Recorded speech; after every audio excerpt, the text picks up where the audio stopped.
tous, c'est Méry. Aujourd'hui, je vous propose un timelapse du montage de la Bugatti Chiron en Lego Technic.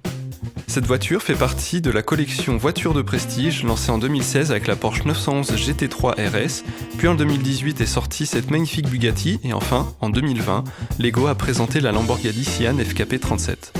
Ce sont mes débuts sur YouTube, donc comme d'habitude, n'hésitez pas à me faire part de vos suggestions en laissant un commentaire, je suis toujours ravi d'avoir votre avis. Alors la Bugatti Chiron est la voiture de tous les superlatifs. À sa sortie, c'est la plus rapide du monde, 1500 chevaux sous le capot, elle dépasse les 490 km/h. Mais c'est également, comme toutes les Bugatti, une voiture qui respire le prestige tant dans ses courbes flatteuses que dans la qualité de finition du cockpit. Elle est fabriquée en France dans un atelier situé en Alsace et a la particularité d'être entièrement assemblée à la main par 20 employés. On commence sans attendre le timelapse du montage de cette Bugatti Chiron. Alors pour information, c'est le designer Aurélien Roufiange qui s'est occupé de la reproduction en Lego à l'échelle 1/8 en partenariat avec Bugatti Automobile.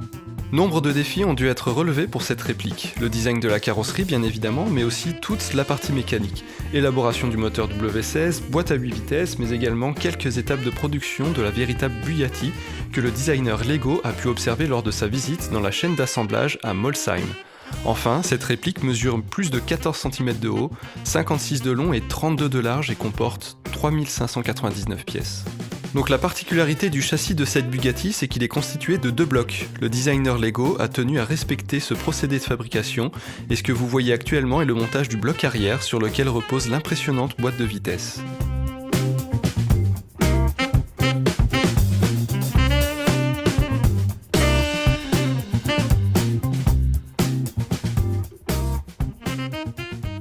Vient ensuite le montage du moteur W16 qui se situe au-dessus de la boîte de vitesses. Alors il est un peu différent du véritable moteur, normalement il est constitué de 2 blocs VR8 disposés à 90 degrés sur le même vilebrequin. Ici, sur la version Lego, on a un moteur à 3 vilebrequins, un V8 et 2 moteurs L4 à 4 cylindres passés en dessous. Cela reste une prouesse de la part de l'équipe Lego. Il faut savoir que pour l'élaboration de cette Bugatti Chiron, les designers Lego ont tenu à n'utiliser que des pièces déjà existantes.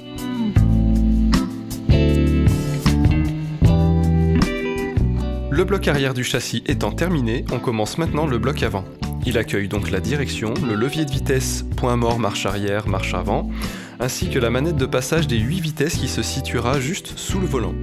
A noter que Lego s'est offert le luxe d'ajouter une vitesse supplémentaire par rapport au modèle d'origine qui n'en comporte que 7. C'est une petite entorse à la fidélité de la vraie Bugatti, mais là aussi c'est une véritable prouesse mécanique réalisée par l'équipe de designers.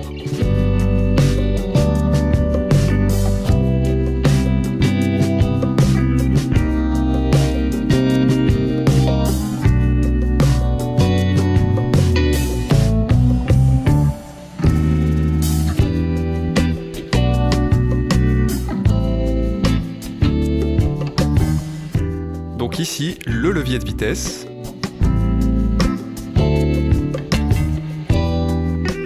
et la manette de passage des vitesses. La prochaine étape consiste à finir le bloc avant du châssis, donc finaliser la direction et renforcer l'armature centrale dans laquelle on va installer le cockpit et les sièges un peu plus tard, mais surtout à préparer l'étape la plus cruciale de ce montage, le mariage.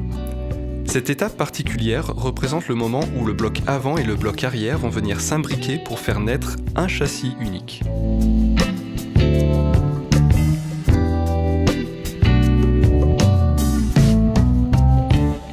Alors en fait, à l'origine, la Bugatti Lego a été conçue avec un châssis unique. Mais lors de la visite d'Aurélien Roufiange dans la chaîne d'assemblage à Molsheim, l'équipe Bugatti a suggéré le défi de reproduire cette étape de fabrication sur la version Lego. Je dois dire que le défi est magnifiquement réussi, ça fait son petit effet lors du montage. Je vous laisse découvrir cela en vidéo.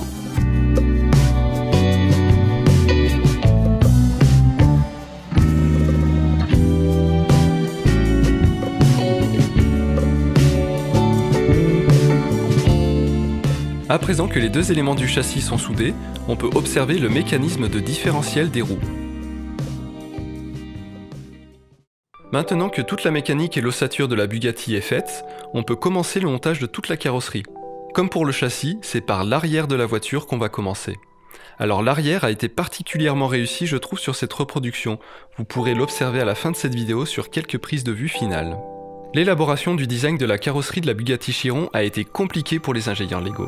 Comme pour l'ensemble du châssis et de la mécanique, Aurélien Roufiange n'a pas souhaité jouer la carte de la facilité et a décidé de n'utiliser là aussi que des pièces déjà existantes chez Lego. Toujours dans un souci de fidélité, on peut observer la naissance de l'aileron arrière avec son mécanisme qui permet de passer de la position conduite à la position de vitesse de pointe par l'intermédiaire de cette fameuse speed key. Très classe. On reviendra dessus.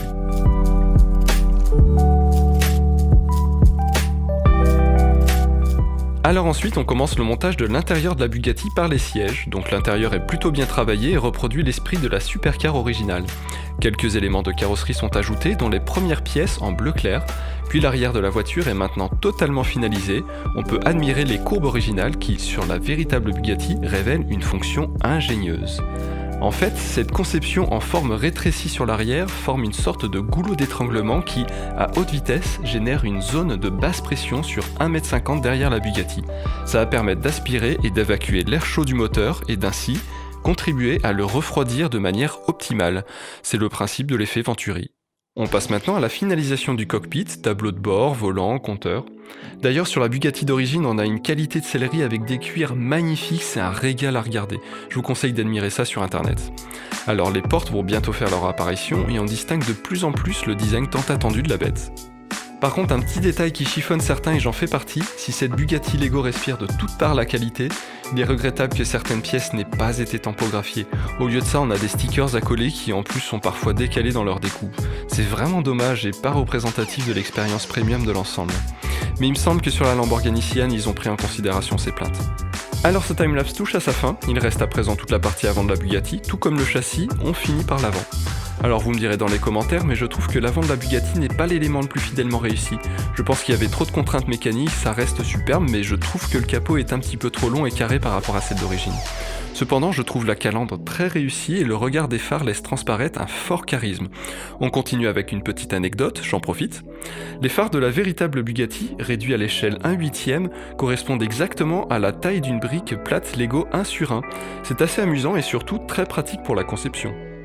Il reste maintenant plus que quelques derniers éléments, le pare-brise, les prises d'air sur le tour des portes, un élément esthétique sur le moteur, les rétros et enfin les roues avec de magnifiques jantes que j'adore personnellement.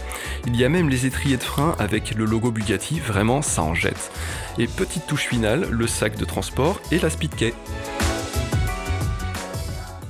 Et voilà, cette Bugatti Chiron est terminée. Pour information, ça prend entre 12 et 15 heures de montage. Je vous laisse admirer ces quelques visuels, en tout cas ça a été un régal pour moi de me replonger dans les Lego techniques. Un immense merci à mon frère Anti de m'avoir prêté son matériel de photographie pour le timelapse et pour ses précieux conseils. J'espère que vous avez apprécié cette petite vidéo. Encore une fois, je serai très heureux de lire vos remarques dans les commentaires, donc n'hésitez pas. Je vous dis ciao, à bientôt pour une prochaine vidéo.